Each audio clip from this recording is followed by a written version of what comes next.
Hello everyone. So today we will listen to the story The Pigeon and the Weaver Bird. A white pigeon made his house under the window shed of a big building. The pigeon always felt pride that he was the resident of a big and beautiful building. Near the building, there was a tall palm tree. A weaver bird had weaved his nest on the palm tree and was living there happily.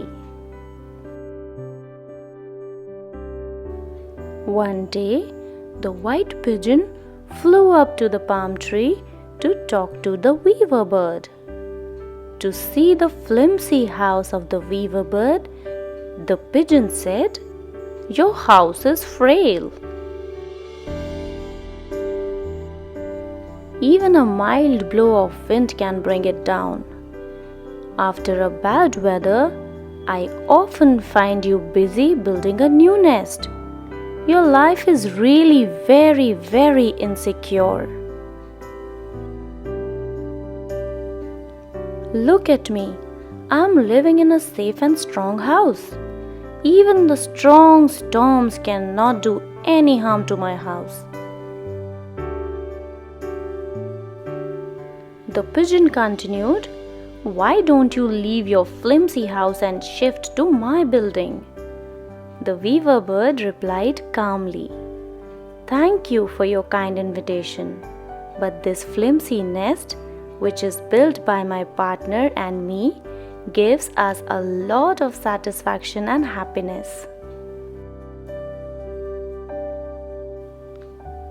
Since we have put in our love and the best efforts in building the nest, for us nothing can be better placed than this." The pigeon was quiet. Perhaps he realized the truth in the words of the weaver bird. So the moral of the story is, the donated riches cannot give the satisfaction which one achieves with his own efforts. Hope you liked the story. Give us a like and subscribe. Also, click the bell button for the next story. You take care now. I will see you back soon. Bye bye.